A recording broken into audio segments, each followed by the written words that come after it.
Namaskar and warm welcome from my Click team. मैं हूं Deepam and today we're gonna start our next session of current affairs which is from 8th of October to 15th of October 2022.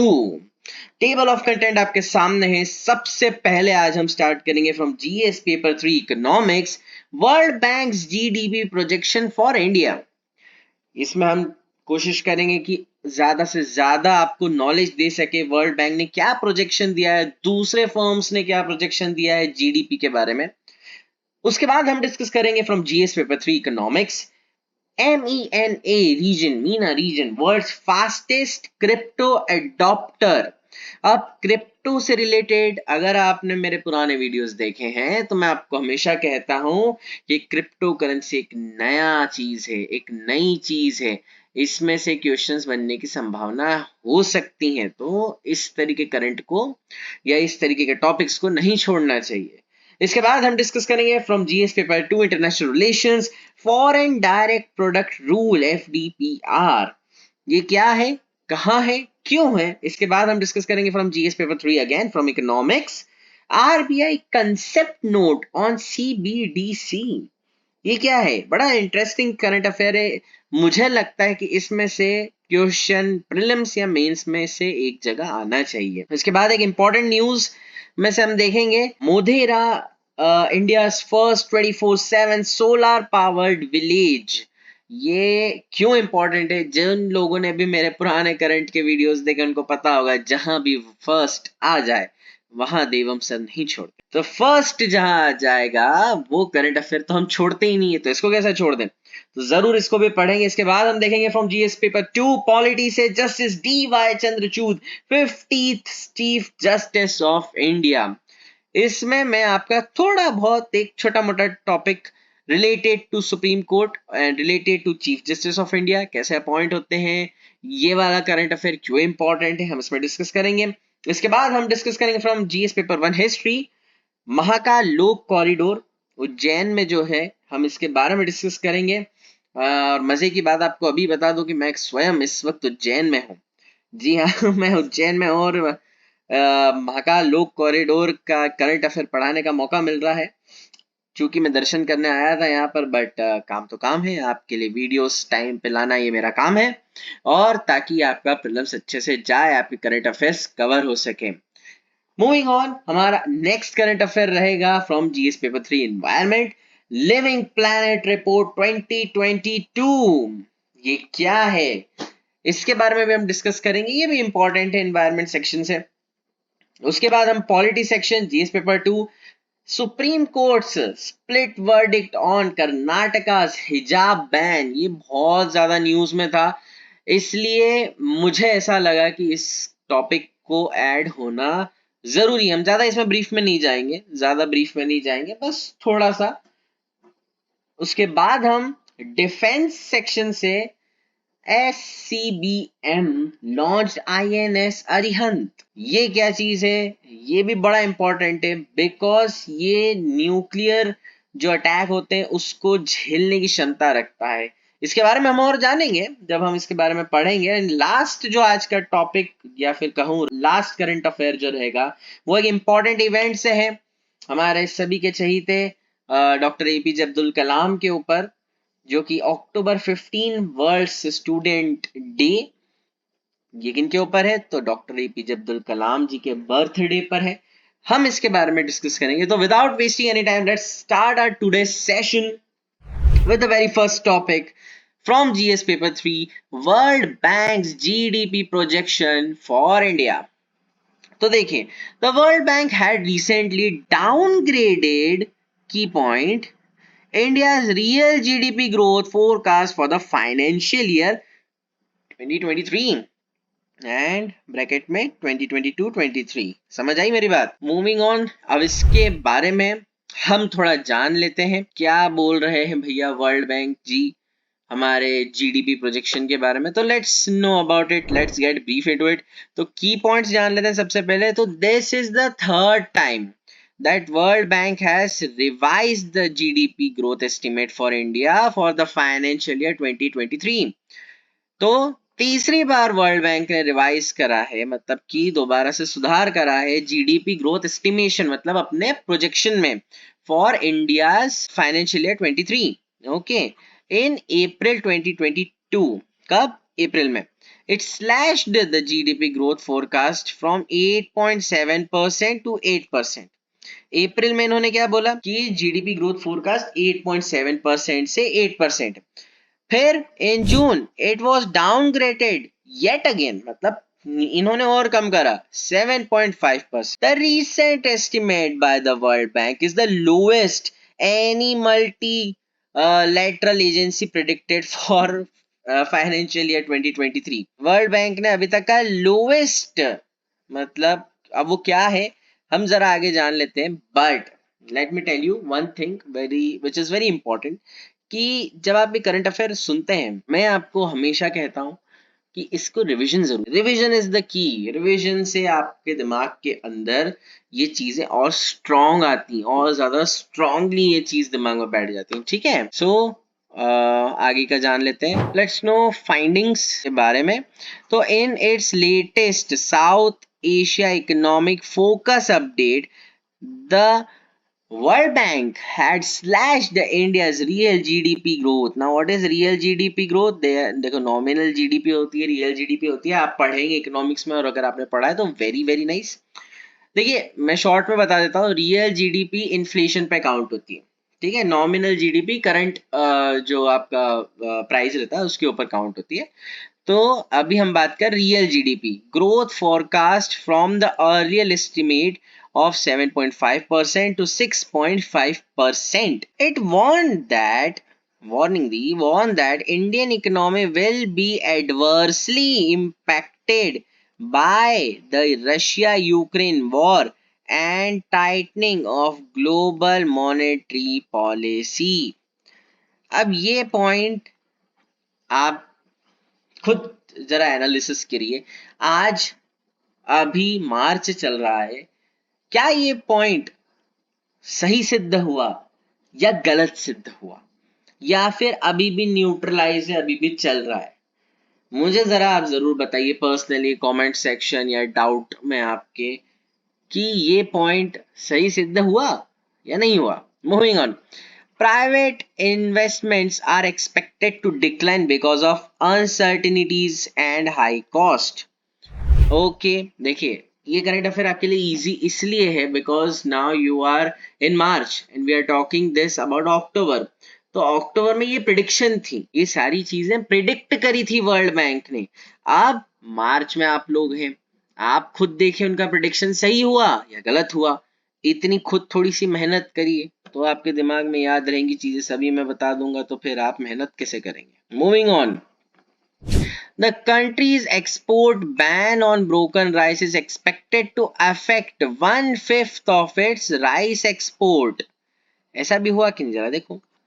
It could result in creating global supply chain concerns and allowing rival exports like Thailand, Vietnam to increase prices, further aggravating the global food inflation. India will also witness an increase in prices of key commodities and high borrowing cost, which will adversely affect domestic demand, especially private consumption. जरा आप खुद इसका analysis करिए, और अगर नहीं होता है, बाय चांस आपको लगता है कि सर आपको बताना चाहिए था, तो मैं इस पे आपको श्योरली नेक्स्ट जो वीडियो होगा उसमें पहले आपका ये सब क्लियर करूंगा, उसके बाद हम स्टार्ट करेंगे। नाउ फोरकास्ट बाय अदर्स, लेकिन मेरे अंदर से चाहत ये है, और आपके भले के लिए भी, खुद थोड़ा सा स्वयं ढूंढने की कोशिश, थोड़ा सा खुद जानने की क्यूरियोसिटी रखा कीजिए अपने अंदर। हर चीज फैकल्टीज, हर चीज टीचर्स के ऊपर मत डाला कीजिए। आप जिस भी कोचिंग में पढ़ते हो, चाहे वो एग्जैक्टाइल्स हो, चाहे वो कोई भी अदर कोचिंग इंस्टीट्यूट हो, हर चीज आप डिपेंडेंट फैकल्टीज पे मत रहा कीजिए। थोड़ा बहुत खुद से भी करना जरूरी है, एंड वही व्यक्ति यूपीएससी निकालता है जो स्वयं पे भरोसा रखता है। ठीक है, नाउ फोरकास्ट बाय अदर्स, दूसरों ने, वर्ल्ड बैंक के अलावा दूसरी जो फर्म्स है उन्होंने क्या कहा, तो इंटरनेशनल मॉनेटरी फर्म आईएमएफ, इन्होंने क्या बोला, had predicted India's GDP to grow इन्होंने क्या बोला, to grow 7.4%. It is expected to revise again in near future. अब ऐसा हुआ कि नहीं हुआ? क्या उन्होंने रिवाइज किया था अक्टूबर के बाद कि नहीं किया? RBI had slashed the GDP projection from 7.2% to 7%.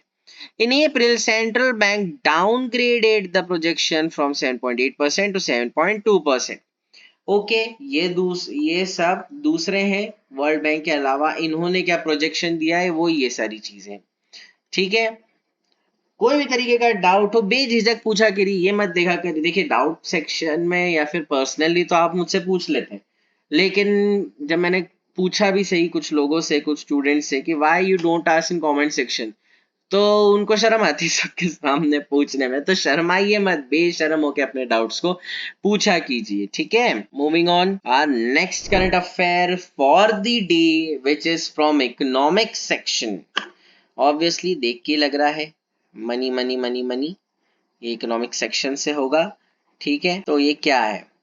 Meena region, MENA, world's fastest crypto adopter. Crypto adopter मतलब कि क्रिप्टो करेंसी को इन्होंने एडॉप्ट किया है, मतलब मान लिया है अपने डे टू डे लाइफ में. क्रिप्टो करेंसी से भी ट्रेडिंग करते हैं. ठीक है, वैसे मैं आपको एक इंटरेस्टिंग चीज बताता हूँ. इंडिया में भी कई जगहों पर, कई तो नहीं बोलूंगा, कुछ जगहों पर कुछ लोग क्रिप्टो में भी डील करना स्टार्ट ऑलरेडी कर चुके हैं. उनके बिजनेस, दुकान, जगह के बाहर लिखा रहता है cryptocurrencies are accepted here. Even I have seen a video in which chai wala was like selling tea and accepting cryptocurrency. He wrote on his board that cryptocurrencies are accepted here. So this is a fast growing I guess currency.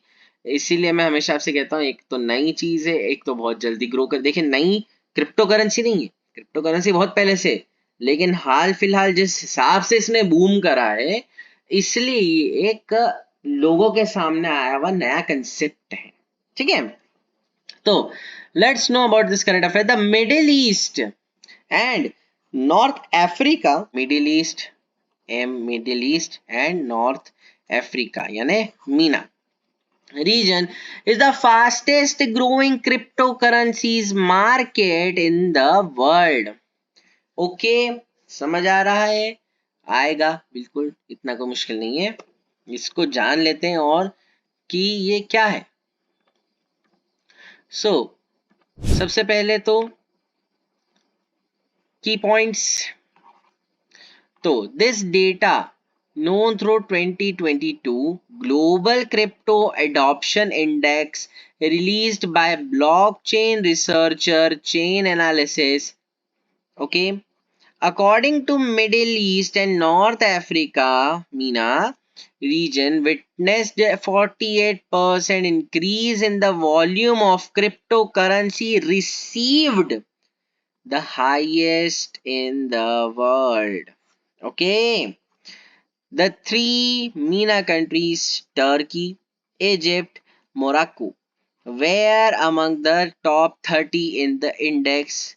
Obviously, है ना. Moving on. Now, what are the key findings from the report? So, after MENA, Latin America witnessed the second biggest cryptocurrency growth in the world during the same period. It recorded 40% increased. Okay, कितने? 40%. It was followed by North America. अभी हम किसकी बात कर रहे हैं? Latin America. अब हम बात कर रहे हैं नॉर्थ अमेरिका.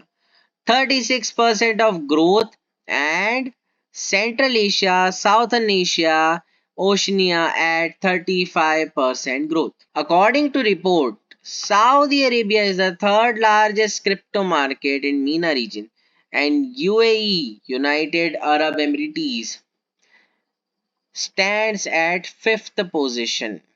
ठीक है, आपको इसमें रैंक दे रखी है कि फर्स्ट पे कौन है, सेकंड पे कौन है, थर्ड पे कौन है, फोर्थ पे कौन है एंड फिफ्थ पे कौन है. ये पांचों को याद रखिएगा. It will be beneficial for you in your exams. Moving on. So our next current affair for the day is from GS paper 3 economics RBI concept note on CBDC. ठीक है, foreign direct product rule. Oh sorry, my bad. इसको वापस से करना है, ठीक है, इसको वापस से करना है जो ठीक है, शांतनु रुपेश, ठीक है, इसको वापस से करना है. So our next current affair for the day, ठीक है, वो है फॉरेन डायरेक्ट प्रोडक्ट रूल, ठीक है, जो कि जीएस पेपर 2 इंटरनेशनल रिलेशन से है, ठीक है. US claims to control China's chip industry with its foreign direct product rule. US क्या क्लेम कर रहा है? तो यूएस ये क्लेम कर रहा है कि ये चाइना की चिप इंडस्ट्री को कंट्रोल कर रहा है with its foreign direct product rule, ठीक है. चलिए इसके बारे में जान लेते हैं. सो की points. What are the key points? So it was recently applied on China's advanced computing and supercomputer industry to prevent it from obtaining advanced computing chips. Okay. This rule will now apply to semiconductor chips used in supercomputers, not only computer but supercomputer, and certain artificial intelligence applications. It will prevent China from developing nuclear weapons and other military equipments. Okay, let me tell you, it is not the only method from which we can prevent China from developing nuclear weapons, but it is a way that will prevent China from developing nuclear weapons and other military equipments. Okay, moving on. So what it is? The major question.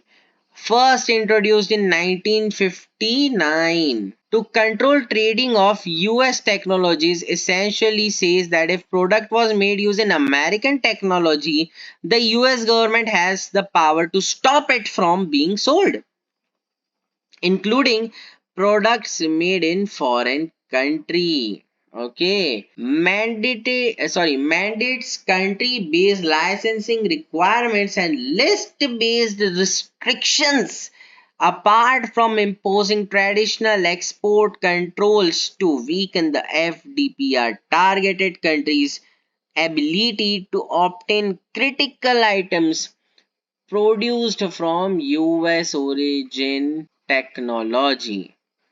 Okay, remember this. मैं जान पूछ के लिख रहा हूं ताकि आपको याद रहे कि मैं किस संदर्भ में ये लिखा हूं और किस पॉइंट में लिखा हूं, ताकि आपको पता रहे कि क्या इंपॉर्टेंट है.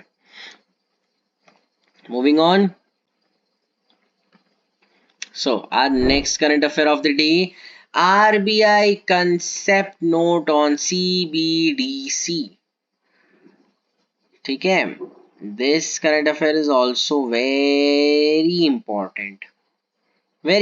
I guess ये सबसे important है इस सेशन का, ठीक है. मुझे ऐसा लगता है इसमें से क्वेश्चन आ सकता है. This is important one. जो भी इम्पोर्टेंट होगा मैं बता, वैसे सारे इम्पोर्टेंट है but this one is also, this is most important. The Reserve Bank of India launched a concept note to raise public awareness about central bank digital currency, CBDC. CBDC क्या है? तो central bank digital currency. याद कर लीजिएगा, आगे हम CBDC ही बोलेंगे सिर्फ, तो आप कंफ्यूजन नहीं होना चाहिए कि CBDC क्या है. CBDC central bank digital currency. Okay, so let's get brief into it. So first of all we should know what is concept note. ये है क्या? What it is? So the purpose of concept note is to create awareness about CBDC, okay, especially features of digital rupee. It also provides explanation about central bank's approach towards the introduction of CBDC.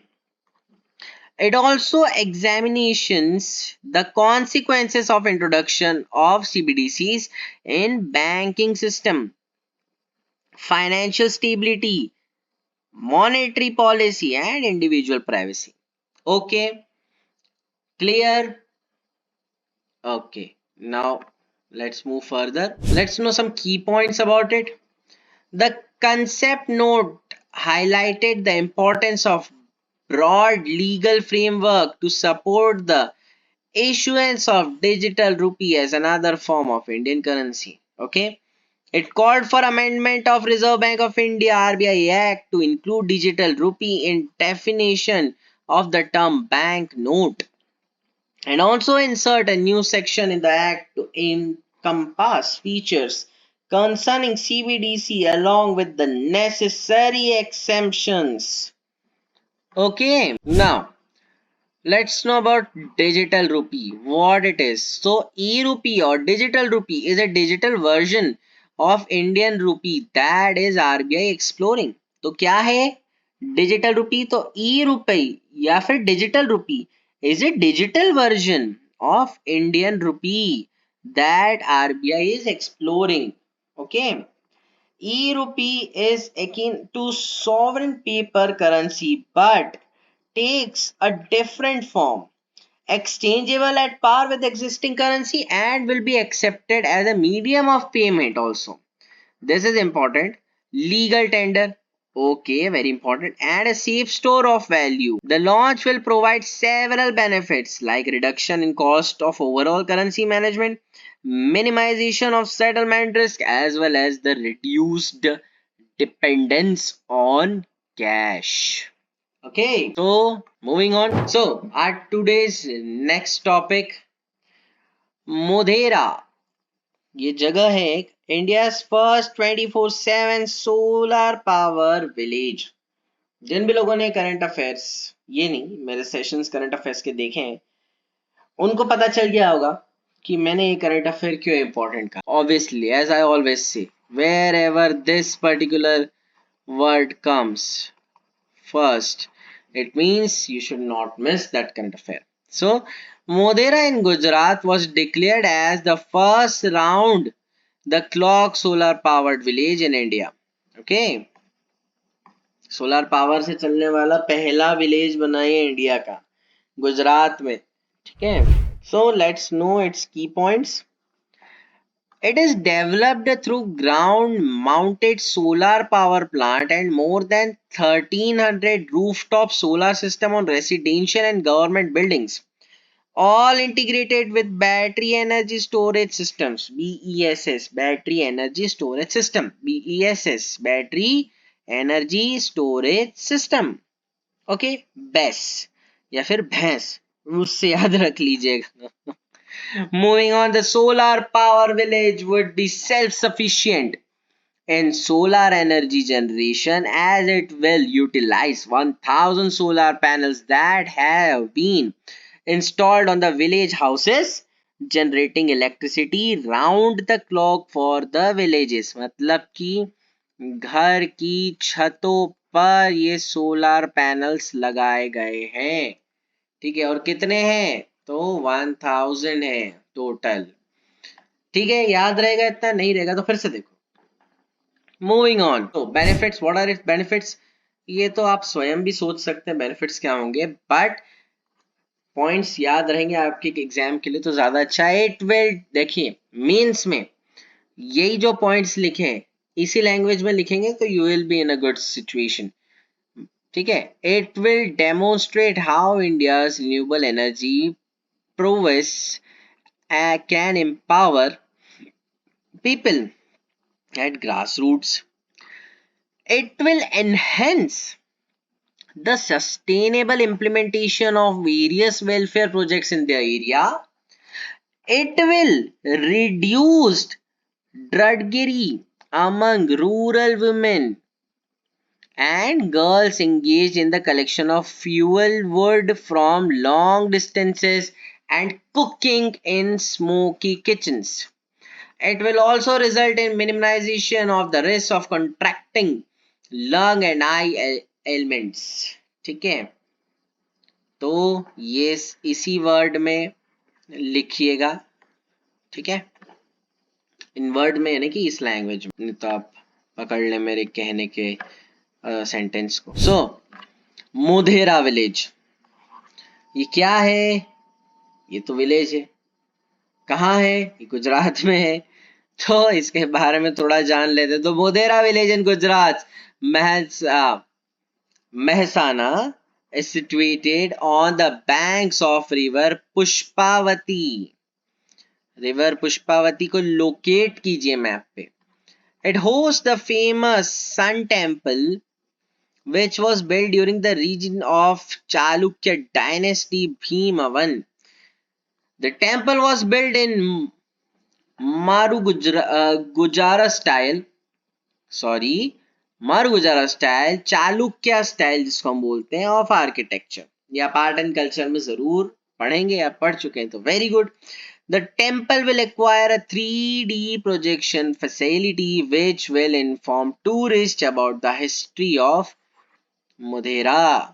Okay, now और next current affair which is very important, one word में ही आपका ये आ सकता है, ठीक है, in your prelims, even in your state PCS examination, this can directly come. So Justice D.Y. Chandrachud, 50th Chief Justice of India, इनके पिताजी Y.V. चंद्रचूड भी चीफ जस्टिस ऑफ इंडिया थे, और ये भी एक बहुत बड़ी अचीवमेंट है कि पिताजी भी चीफ जस्टिस ऑफ इंडिया, बेटे भी चीफ जस्टिस ऑफ इंडिया। तो chief justice Dhananjaya Yashwant Chandrachud was appointed as 50th Chief Justice of India, succeeding the 49th CJI Uday Umesh Lalit. Okay, so key points. So, Chief Justice Lalit's recommendation to the government would start the process of appointment of Chief Justice Chandrachud, 15th Chief Justice of India. ये बन चुके हैं, है ना, ये सब हो चुका है रिकमेंडेशन, बट ये हम अक्टूबर महीने की बात करें तो ऐसा उस समय हुआ। If the government approves come through Chief Justice Chandrachud would be the first second generation Chief Justice of India. His father Justice Y.V. Chandrachud, Y.V. यानी लिख देता हूं, यहाँ नहीं, सॉरी यहाँ लिखता हूं, यशवंत विष्णु चंद्रचूड, ठीक है, ये थे इनके पिताजी। Was the 16th CJI and one of the longest serving. He has a tenure of 2 years as Chief Justice until his retirement on November 11, 2024.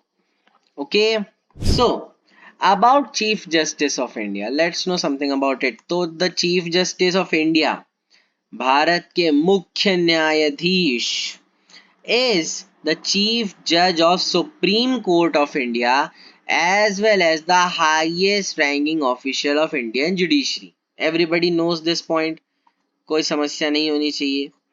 The Chief Justice of India and the other judges of Supreme Court are appointed by the President under the Clause 2 of Article 124 यानी 124 of Indian Constitution. Remember this thing. This is very important.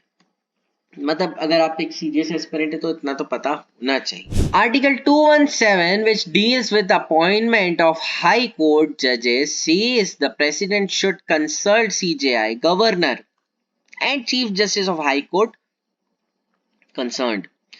Further, the tenure of CJI is until they attain age of 65 years while high court judges retire at 62 years.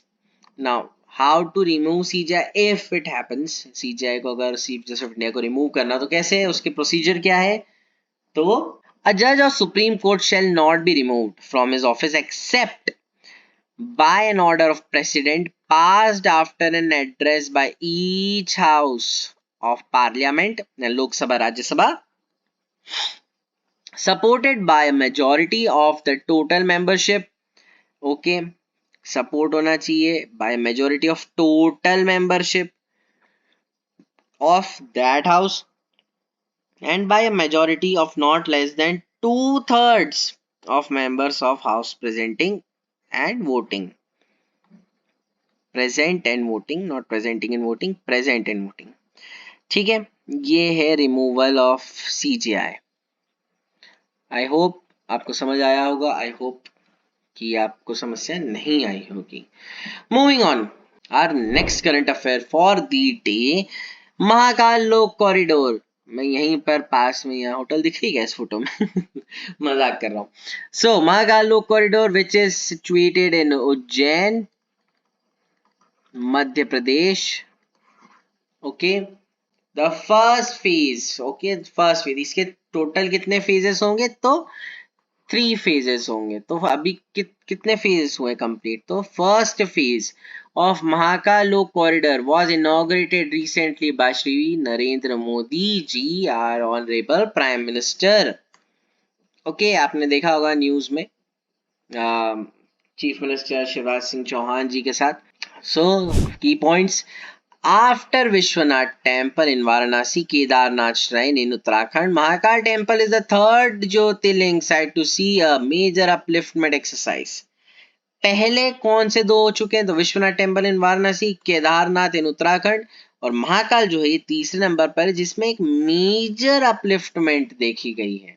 ठीक है, मतलब कि इतना बड़ा भव्य स्तर पर कुछ निर्माण हुआ हो, उसको और मॉडिफाई शब्द तो नहीं कहूंगा, या फिर उसको और बेहतरीन ब्यूटिफिकेशन उसका या टूरिस्ट टाइप बनाया गया हो with the religious aspect keeping in mind. तो ये थर्ड नंबर पर ऐसा किया गया है महाकाल के साथ. मतलब पहले कहाँ पर किया था? तो विश्वनाथ टेम्पल में, दूसरे वाराणसी में और तीसरे उज्जैन में. ठीक है. ₹800 crore Mahakal corridor is 4 times the size of Kashi Vishwanath corridor. Kashi Vishwanath corridor ये जो यहाँ बना है सबसे पहले, उससे 4 गुना बड़ा है ये. ठीक है.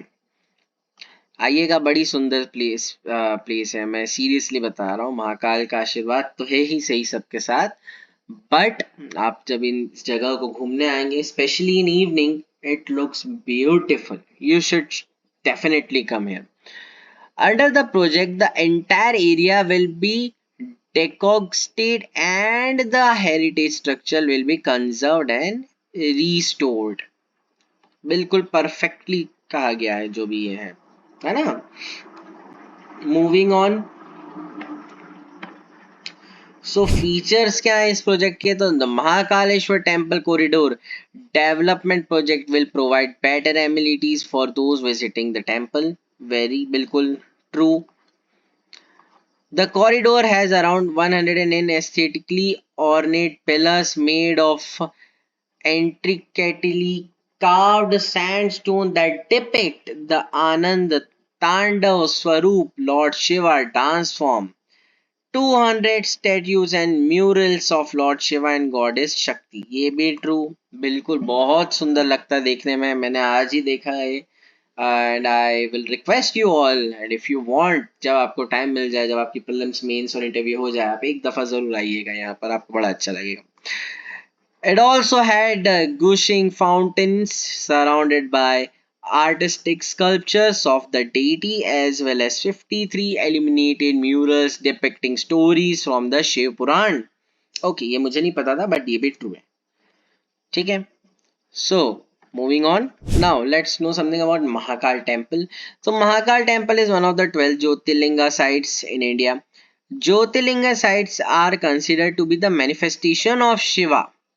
Okay, the temple is believed to governed by Mahakaleshwar, which means Lord of Time. That is Lord Shiva. As per Hindu mythology, the temple was constructed by Lord Brahma and is presently located alongside the holy river Shipra. Okay, it is the only Jyotirlinga facing south. ठीक है, ये general knowledge के लिए अच्छा है कि 12 ज्योतिर्लिंग यानी 12 ज्योतिर्लिंग, जिसमें से सिर्फ ये एक ज्योतिर्लिंग है जो साउथ की तरफ फेस कर रहा है, while all other faces at east. This is because the direction of death is believed to be the south. Okay, so the temple is mentioned in several ancient poetic texts that originated in India. It was described in early part of Meghadutam Purva Megha, which was composed by Kalidasa in 4th century. The literature described it as a stone foundation having ceiling rested on the wooden pillars. The temple did not have any shikhars or spires before the Gupta period. The temple complex was destroyed in 13th century by whom? Turkish ruler Shamsuddin al-Tutmish while raiding Ujjain. Okay. ये भी आप दिल्ली सल्तनत में पढ़ेंगे. The present structure was built by Maratha general Ranoji Shinde in year 1734. इनका बड़ा नाम है. अगर आप महाराष्ट्र से देख रहे हैं आपको पता होगा कि कितने ज्यादा लोग मानते हैं रानोजी शिंदे को. So moving on, our next current affair for the day. Living Planet Report 2022. The Worldwide Fund for Nature WWF. ये आपका रेसलिंग वाला WWF नहीं है, ये आपका वर्ल्ड वाइड फंड वाला है. Release the living planet report 2022. अब इन्होंने क्या रिपोर्ट निकाली है? Let's get brief into it. So key findings of the report, according to flagship publication, there has been 69% decline, है ना, in the global wildlife population between years 1970 and 2018. This does not mean that 69% of individual animals across the world has been declined. इस point का क्या मतलब है कि according to flagship publication, there has been 69% of decline in global wildlife population. पूरे globe की, ठीक है, वाइल्ड लाइफ पॉपुलेशन, कोई एक स्पेसिफिक जानवर नहीं या कोई एक स्पेसिफिक ऑर्गेनिज्म नहीं, पूरा ही इन टोटल में 69% of decline. It is a very big thing and we should be worried about it. 69% decline हुआ है वाइल्ड लाइफ में. Moving on, the fresh water pollution has declined the most. Reason है ये, with an average 83% decline between 1970 and 2018. Okay, the IUCN red list shows cycads. ठीक है, मैंने आपको colour based list का उदाहरण पिछले करंट अफेयर में भी दिया था. खैर वो दूसरी चीज के लिए था, लेकिन कलर बेस्ड में रेड अधिकांश मतलब डेंजर होता है. Okay, an ancient group of seed plants are the most threatened species while the corals are declining the fastest, followed by amphibians. Okay, now region wise if we talk, तो highest decline कहाँ हुआ? तो Latin America and Caribbean region में कितना? 94%. After Africa recorded 66% fall in its wildlife population from 1970 to 2018. Asia Pacific monitored population fell by 55%. Southeast Asia is the region where species are most likely to face threats at significant level. कहाँ पर? Southeast Asia.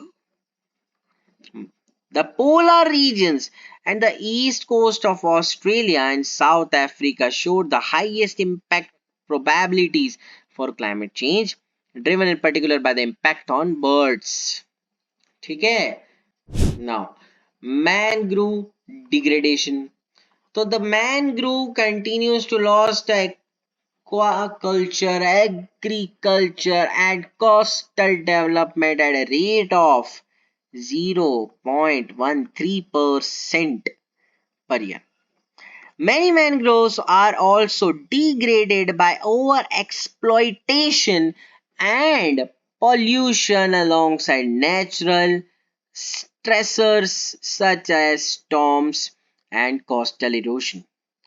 Around 137 square kilometers of Sundarbans mangrove forest in India and Bangladesh has been eroded since 1985, reducing land and ecosystem services for many of 10 million people who live there.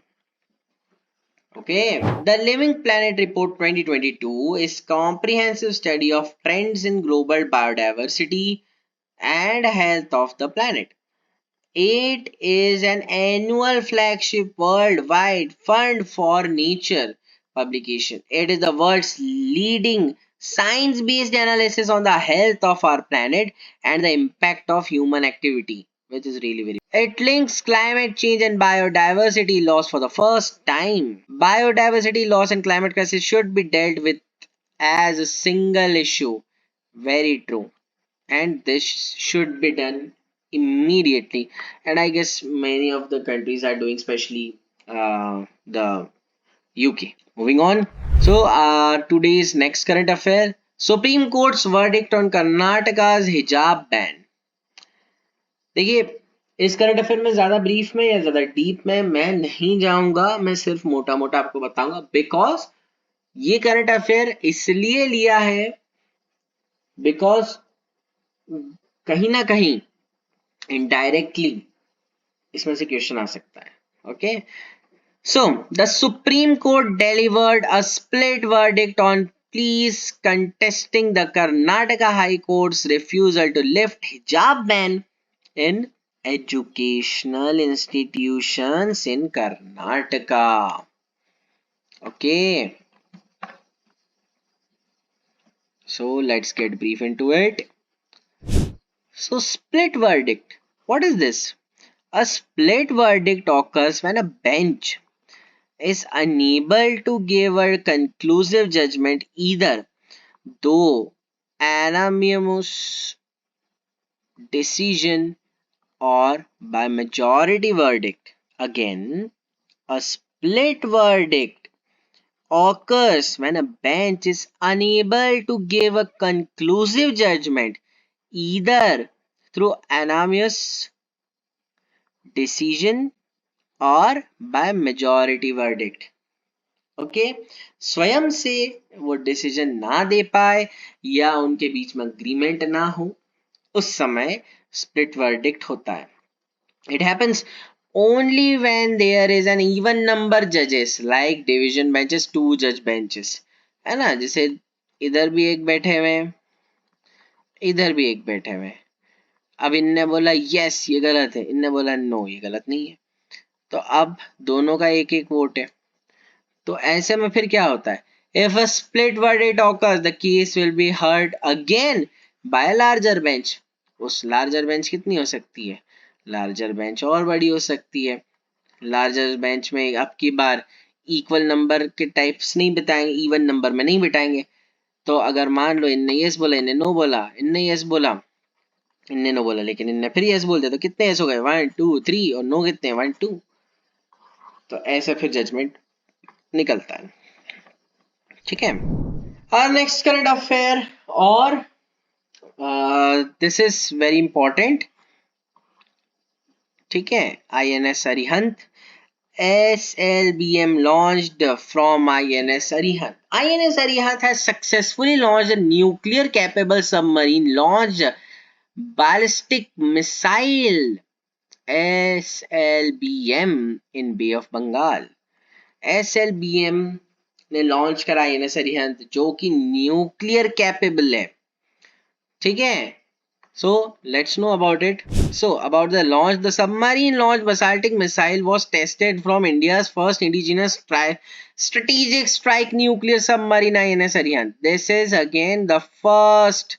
As always, whenever I consider such a current affair, it means it is very important. The recent missile test is an important element of India's nuclear basaltic submarine SSBN program, which is playing an important role in ensuring India's nuclear deterrence capability. Okay, about INS Arihant.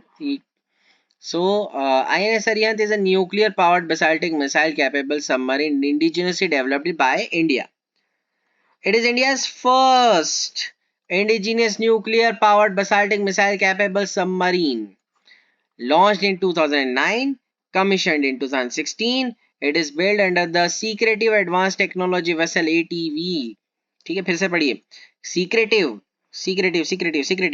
Advanced Technology Vessel Project. INS Arihant and its class of submarines are classified as SSBN, Strategic Strike Nuclear Submarine. The hull classification symbol signifying submarines carrying nuclear powered basaltic missiles. Okay. SLBM. The SLBM are sometimes known as K family of missiles, codenamed after APJ Abdul Kalam, who played a major role in the development of missiles in India. They were developed by DRDO. Okay. Because these missiles are to be launched from submarines, they are lighter, more compact, and stealthier than their land-based counterparts. The Agni series of missiles, which are medium and intercontinental range nuclear capable basaltic assets. Okay, so our next and the last current affair for the day, World Students Day. This is a one-liner. Okay, you should keep this in your mind that World Students Day observed on 15th of October. Okay, जो कि doctor APJ Abdul Kalam ji का birthday है. ठीक है, बस इतना ही आप इसको याद रख लेंगे तो बहुत है, बट स्टिल हमारी टीम ने थोड़ी मेहनत करी है तो थोड़ा और हम इसको जान लेते हैं. सो की पॉइंट्स. तो world student day is observed on the occasion of birth anniversary of Shri Dr. APJ Abdul Kalam. Since it is not officially declared by UN, United Nations, it is observed only in India. And it is more than sufficient. If they even don't announce, we don't even care. Okay. This year's theme is Transformation of Education Begins with Teachers. Very important. Transformation of the education begins with teacher. Very true.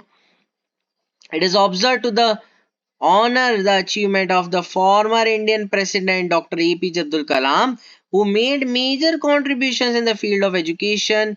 It reiterates importance of education.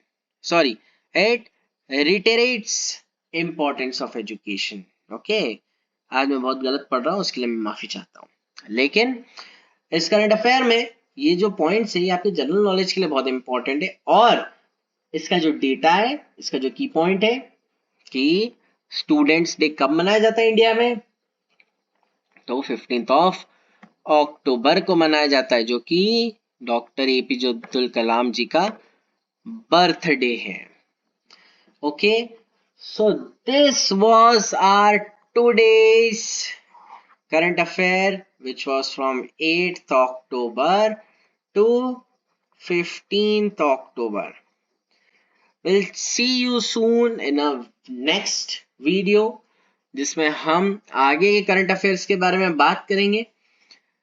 एक जानकारी मैं आपको देना चाहूंगा कि ये जो पूरी पीपीटी है, ये जो पूरी स्लाइड्स है, आपको जल्द हमारी न्यूली जो कि लॉन्च होने वाली वेबसाइट है उस पर मिलेगी. ये सारी जितने करंट अफेयर के लिंक्स है वो मिलेगी. इनके ऊपर बेस्ड क्वेश्चंस भी हम कोशिश करेंगे आपको देने की, ऑब्जेक्टिव भी और सब्जेक्टिव भी. इवन आप उसको लिख के हमको मेल करेंगे आंसर को, तो हम आपको एनालिसिस करके उसको रीड करके उसको क्या गलतियां हैं उसमें उसको देख के आपको रिप्लाई भी करेंगे. अगर आप चाहेंगे तो काफी सारी चीजें इसमें और भी इंक्लूड हो सकती हैं. आपका कोई भी सजेशन हो, you are free to comment down below. And till then, till the upcoming video, read it, listen to this video again, do revisions. Revisions are most important thing in your UPSC journey. Till then, all the very best for your prelims 2023 from Exactize team.